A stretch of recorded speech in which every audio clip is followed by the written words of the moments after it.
It's fever injury update day. That seems to be the major concern around the team right now is the health of its star players. Obviously, Caitlin Clark being at the top of that list. Kelsey Mitchell, though, as well. And we got a little bit of a status update on both of those players from fever practice today. When it comes to Caitlin Clark, it was basically exactly what I suspected.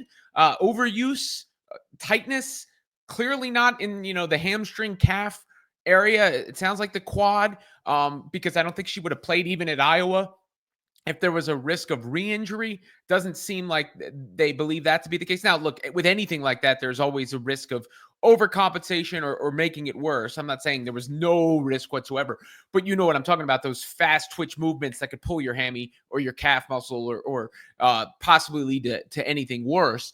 And Clark was going to want to be out there in that Iowa game if she could in any way possible, any way, shape, or form. But the fact that they held her out of the first game, I know people think, oh, it's just rest, and I get it, but she's on the bike in the second game. Clearly, there has been something nagging at her. But it seems as if it's going in the right direction, and it seems like it was always minor. And Caitlin Clark sent some encouraging things about the state of said injury at practice today. The most that she's spoken at length about it. Here's what she said. Coach just mentioned you've been limited in practice this week. Just how are you kind of working back from that leg injury? Yeah, I think taking my time. I feel really good, honestly, and excited to get out there and play again tomorrow. Work on things that we need to work on, and yeah, Maria's been great. Our medical staff's been really helpful. But I feel really good, honestly. What has it kept you from doing? Sorry, what? What has it kept you from doing? Honestly, when I'm in practice, I'm full go. I'm not limited in any regard. Whatever drills I'm in the last 2 days, I've been pretty active, and there's no reason to overdo anything right now. It's been the beginning of the season. Still don't play here for another week, the last 2 days have been really, really good for myself.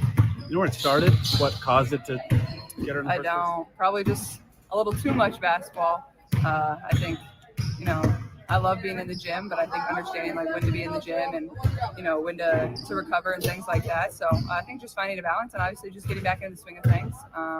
But yeah, it was nothing major or anything like that. Remember like a week ago, right when the news first came out, that same day Kelsey Mitchell had talked about how recovery was important, and CC needs to know that. So some athletes need to be protected from themselves as well. That's the best, thing about Caitlin Clark, or one of the best things, is how much she actually loves the game and how much she lives in the gym, as Coach Stephanie White says, and all those things, which are amazing, awesome. That's what you want from your superstar. But at the same time, you also, can't always go full bore, especially if something's bothering you, and especially if that something is bothering you when there isn't high leverage games going on, when this is the time to rest. So all in all, I would call that a very encouraging status update from Caitlin Clark. You hear it from her own mouth. Obviously, she's playing in the preseason game too. If it was overly of concern, she would not be playing in the preseason game. There is no reason for her to be out there if there's a problem at all that could be exacerbated, especially with the regular season opener just over a week away right now. So hopefully this is the last we hear of it. I think she said, I feel really good, honestly. And honestly, of course, we all hope that continues to be the case for Caitlin Clark.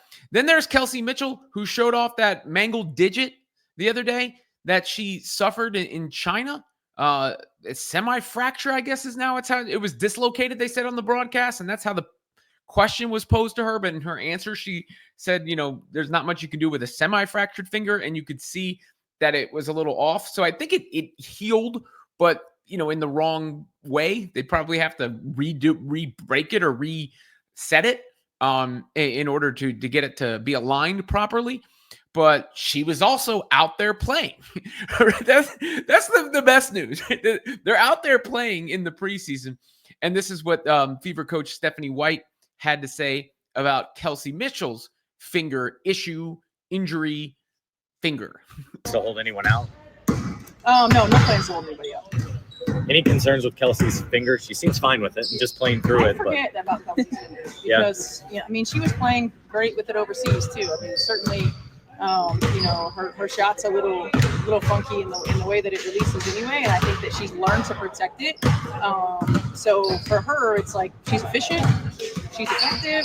Until she starts complaining about it hurting, no concerns. How have you seen her kind of work back from that in these few weeks with the finger? I mean, I really haven't noticed anything. I mean, she was scoring 30 over there with the finger looking crazy.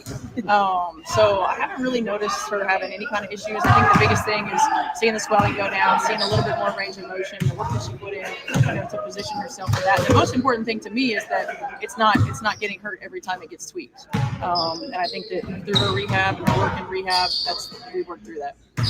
So there you have it on Kelsey Mitchell. She says she doesn't even notice it.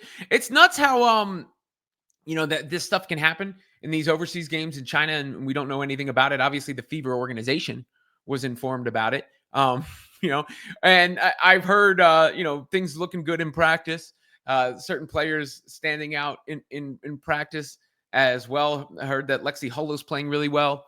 Michaela Timpson looks like a steal, which we all sort of knew, but just another chance to see the Fever in an actual game competition, which, considering the drought, is welcome, of course. But I would say, they're playing the Dream, by the way, for anybody who doesn't know, the Atlanta Dream tomorrow in Atlanta. But for anybody, or for myself, with these injuries, I would have been err on the side of caution. And Stephanie White has said they're being cautious with Caitlin Clark. So knowing that, if it was a real deal, I can't imagine she would be suiting up tomorrow for this preseason game, and she is. Same goes with Kelsey Mitchell. We didn't know about the finger until she showed us the finger and talked about the finger, really, right? And it was mention on the broadcast as well. But meaning it wasn't like we saw her get hurt and go down. That had been an issue that predated the start of the season. Injuries are a concern in sports every time, at every season, with every team, of course, with every star. And they happen to every team. Everybody deals with injuries throughout the course of the season. Every player deals with the nagging issues that come from playing professional basketball, right? It's an arduous sport. A lot of running, a lot of jumping, landing on somebody's foot, straining a muscle, overuse, like Caitlin said, too much basketball. All that stuff is going to happen. It is a guarantee it's going to happen throughout the season. You just hope that there's nothing serious, and you hope that there's nothing lingering, and you hope that you make it through the season relatively healthy. And of course, you want to start the season healthy. But all in all, I would call that a good injury update out of Fever camp and practice with one more preseason game to go.